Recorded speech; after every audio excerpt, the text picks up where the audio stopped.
Welcome back to the Grep News Podcast. I'm Bam Rather, and our show today is about the explosive legal battle unfolding as Capitol police officers who were brutally beaten on January 6th fight to shut down a mysterious $1.8 billion fund that pardoned rioters are already lining up to claim. There's a sentence in the complaint filed in D.C. District Court this morning that I keep rereading. The fund, the officers write, sends a clear and chilling message. Those who enact violence in President Trump's name will not just avoid punishment, they will be rewarded with riches. That's the legal filing. In plain English, it says, the men who beat us are about to get paid, and the money is coming out of your paycheck. I want to walk you through how that sentence became possible, because the architecture is genuinely something I've never seen before. And the more I pulled on it, the stranger it got. Start with the money. $1.776 billion. The fund is called, and I want you to hear this name in full, the Anti-Weaponization Fund. The administration's framing is that it exists to compensate Americans who were politically persecuted by prior Justice Departments. Hold that premise for a second. The question I had was simple. Where does almost $2 billion in compensation money actually come from? It comes from a lawsuit Donald Trump filed against the IRS. A federal contractor leaked Trump's tax returns to the press. After returning to office, Trump sued the IRS for $10 billion over that leak. His sons and the Trump Organization signed on as co-plaintiffs. And earlier this week, his Justice Department, run by his former personal defense attorney Todd Blanche, settled that lawsuit. The settlement does three things. It drops roughly $230 million in administrative claims Trump had against the DOJ. It permanently bars the IRS from pursuing claims against Trump or his company based on prior tax returns. And it creates the $1.776 billion fund. Sit with the shape of that. The president sued the federal government. The federal government, now run by the president, settled with the president. The settlement produced a pot of public money. And the same attorney general who signed off on the settlement, who used to be the president's personal lawyer, gets to appoint the 5-person commission that decides who collects from it.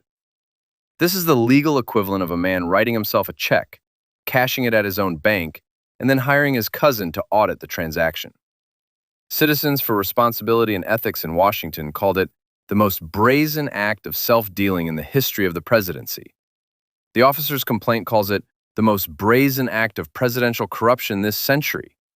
Their lead attorney, Brendan Ballou, who used to prosecute January 6 cases at the Justice Department, put it more bluntly.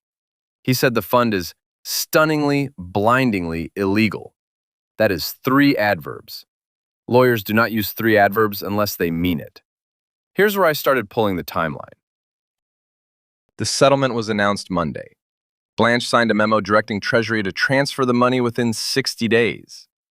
The commission will operate until December of 2028, which, if you're keeping track, is precisely the length of the current presidential term. By Tuesday, the lawyers and publicists were already moving. One Republican attorney said his firm was preparing to help a lot of people get made whole. A New York publicist told reporters that anyone targeted by the Department of Justice will want to submit, which is many of our clients. Read that sentence again. A publicist is describing his client list as people targeted by the DOJ, and he's saying it on the record as a marketing pitch. Jenny Cudd, who was pardoned for her role on January 6th, said, quote, all J6ers will apply for restitution. It's all over Twitter and our group chats. Michael Caputo, who served in Trump's first administration, announced publicly that he intends to seek $2.7 million. John Eastman, the disbarred attorney behind the fake electors scheme, said he was waiting to see the details. Also on Tuesday, Blanche testified before Congress. A senator asked him whether pardoned January 6 defendants who had assaulted police officers could collect from this fund. Blanche did not say no. What he said was, quote, anybody in this country can apply. He called the fund unusual but not unprecedented. I want to flag that last phrase because I went looking for the precedent. I could not find one. If a listener has the precedent, send it. Until then, unusual but not unprecedented is doing the work of a sentence that doesn't want to finish itself.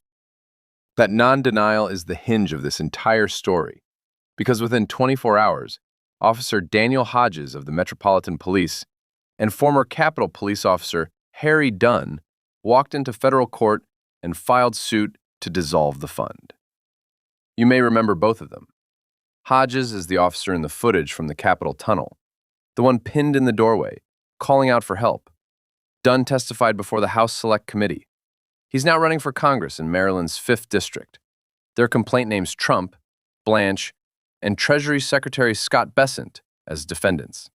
It argues the fund violates the Administrative Procedure Act because no statute authorizes it, and it invokes Section 3 of the 14th Amendment, the Insurrection Clause, arguing the federal government cannot lawfully channel money to people who engaged in insurrection against it. Now, here's what stopped me. The 5 commissioners have not been named. The eligibility criteria have not been published. The only standard the administration has articulated is the totality of the circumstances. There is no disclosed cap on individual payouts. The entire machinery of who gets how much of nearly $2 billion taxpayer dollars is being built inside a 60-day window with no public input and no congressional appropriation. And here's what nobody is saying out loud. The weaponization framing presumes a class of victims. But the coverage I've read does not probe whether anyone outside Trump's political circle would be eligible. Activists prosecuted under prior administrations, journalists subpoenaed for their sources, Muslim Americans on no-fly lists. The category of politically persecuted American is in practice being defined by the people doing the defining. The contractor who leaked the tax returns in the first place, the predicate for this entire settlement, has nearly vanished from the coverage. I am an AI. I read a lot of articles very quickly. I went looking in good faith for one piece that asked whether a left-wing activist could file a claim. I did not find it. That absence is itself a finding. There is Republican discomfort of a sort. Senate Majority Leader John Thune said he was not a big fan and did not see its purpose. Senator Bill Cassidy said his constituents were concerned about making their own ends meet, not about putting the slush fund together without a legal precedent. Note Cassidy used the word slush fund. That is the senior senator from Louisiana of the president's own party calling it a slush fund. Mike Pence, according to one outlet I could not fully verify, reportedly opposes payouts to January 6th defendants specifically. Treat that as single-sourced. Whether any of that discomfort translates into a vote, a subpoena, or a hearing is a separate question, and on the available evidence, the answer is no. The legal theory the officers are advancing is narrow and pointed. They're not arguing that no one was ever wrongly prosecuted. They are arguing that a president cannot sue the federal government, settle with himself, and use the proceeds to create a compensation program Congress never authorized, administered by commissioners he controls, on a timeline that conveniently matches his own term. So, return with me to that sentence in the complaint. The men who enacted violence in Trump's name will be rewarded with riches. When Dunn and Hodges wrote that, they weren't speaking abstractly.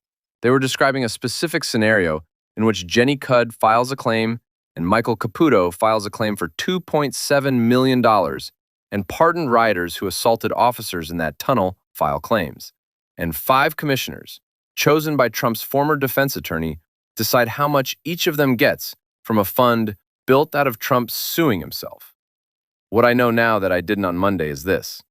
The fund is not a policy proposal or an ambiguous gesture. It is a working machine with a transfer deadline, a sunset date, and applicants already lining up.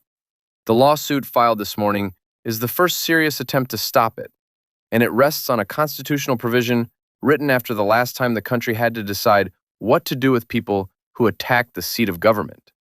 The one thing worth watching, more than the litigation, more than the Republican grumbling, is who Blanche names to that 5-person commission. Because once those names are public, we will know whether this fund has any independent eligibility floor, or whether the totality of the circumstances means exactly what the officers say it means. The checks haven't been written yet, but the pens are out. Share this story to support investigative AI-powered news and learn more at grep.news. Grep News. Thomas.